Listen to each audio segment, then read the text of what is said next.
Hai, apa kabar?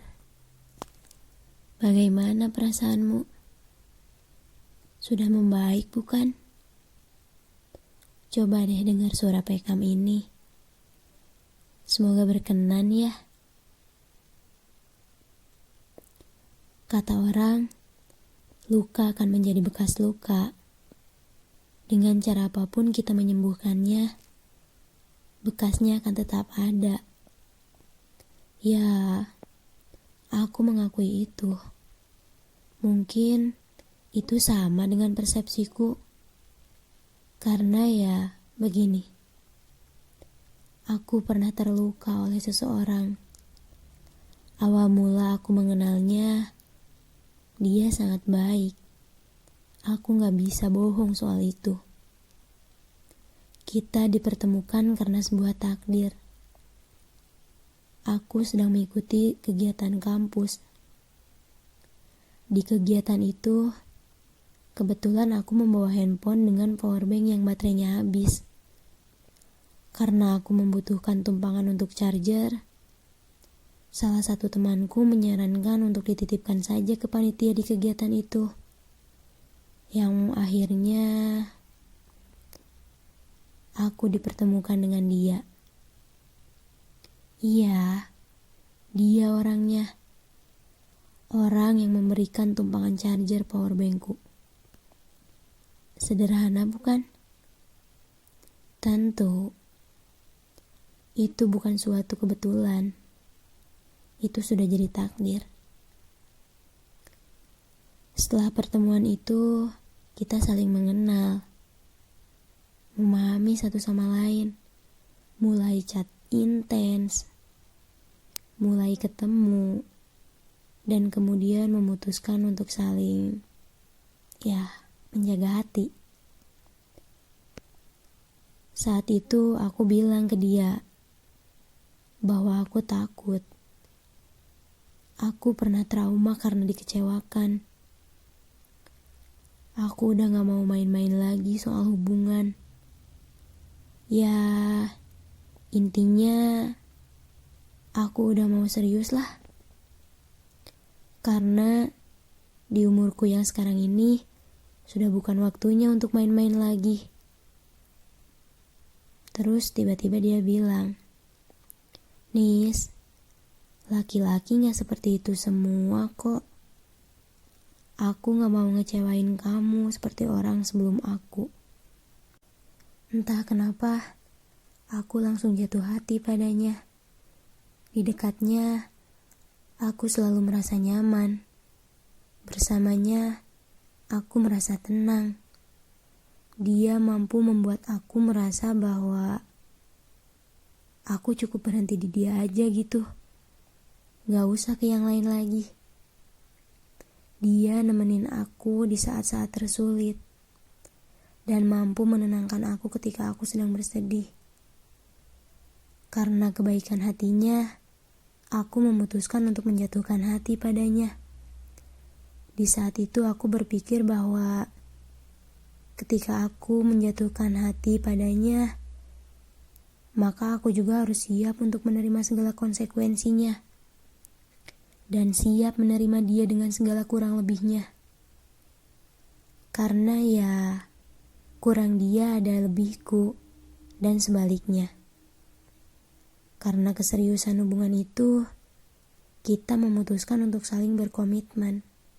Bahkan, sampai orang tua kita sudah saling mempercayakan. Mulai saat itu, aku menemani dia berproses, menemani dia menghebat, dan menemani dia di saat masa-masa tersulit. Sampai akhirnya, dia berhasil meraih suatu pencapaian besar yang sudah lama ia impikan.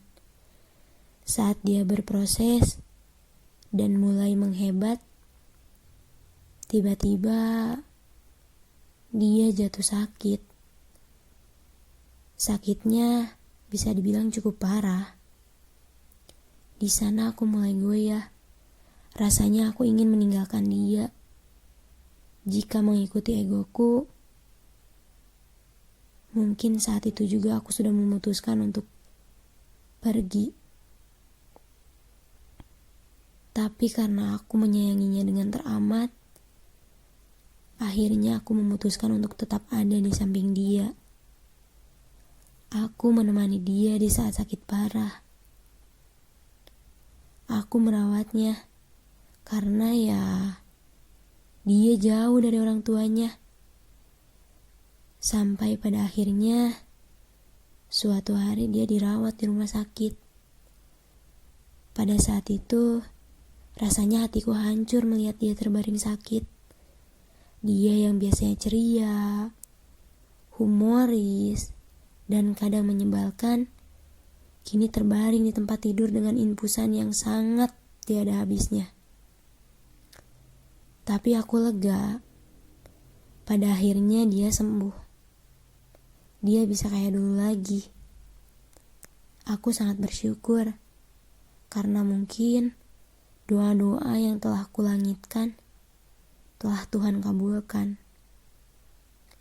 Dia mulai aktivitas seperti biasanya.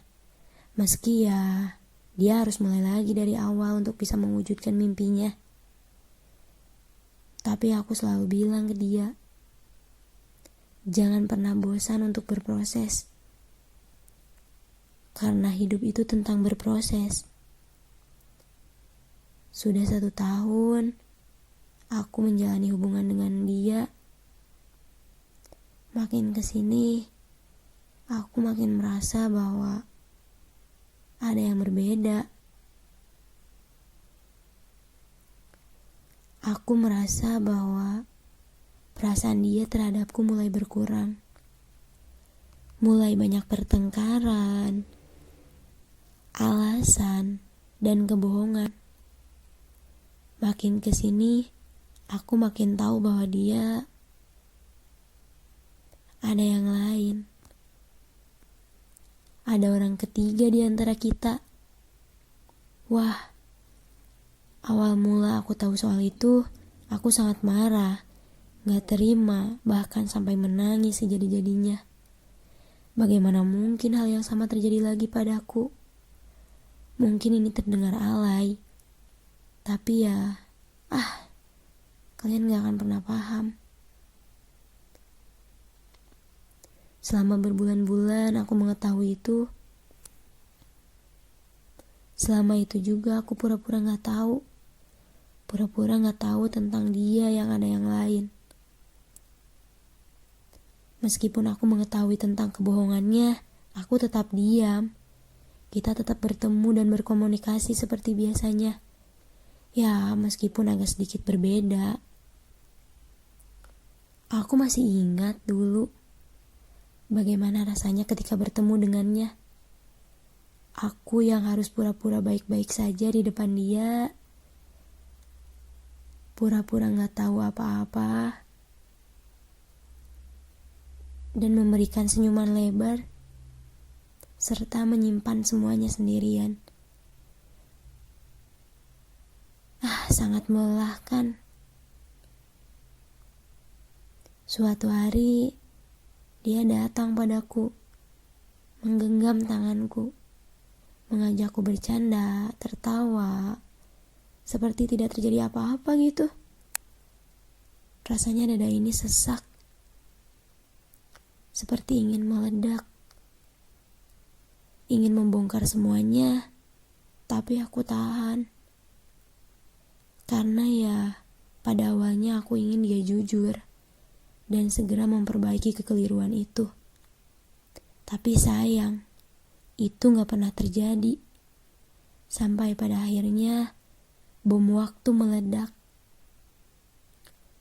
Kekecewaanku sudah tidak bisa dibendung lagi. Semuanya terbongkar. Dan ya, dia mengakuinya. Aku kira setelah apa yang terjadi, dia akan memperbaikinya. Dia akan kembali memperjuangkan komitmen yang udah kita buat. Tapi nyatanya, dia memilih untuk meninggalkanku. Dan ternyata, dia memilih perempuan itu akhirnya. Jika ditanya ini menyakitkan atau tidak, tentunya sangat menyakitkan. Bagaimana mungkin suatu pengkhianatan tidak menyakitkan? Bagiku, suatu komitmen dalam hubungan itu bukan ajang untuk main-main. Tapi ya mau gimana lagi? Ini memang harus jadi jalan cerita hidupku.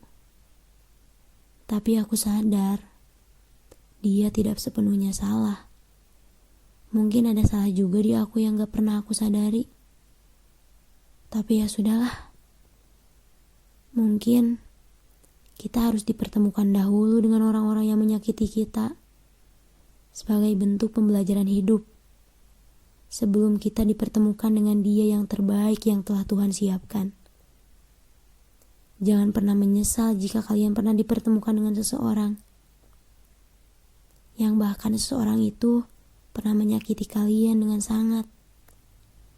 Ingatlah bahwa orang tersebut pernah membuat kita bahagia. Ya, meskipun pada akhirnya ada luka. Belajarlah untuk mengikhlaskan sesuatu yang sudah jelas bukan milik kita. Dia berhak bahagia. Pun kamu juga berhak bahagia. Biarkan dia bahagia, meskipun bukan kamu alasan dia bahagia. Jika kita mengatasnamakan cinta, maka tingkatan cinta terbesar adalah di saat kita mencintai seseorang tanpa mengharapkan balasan.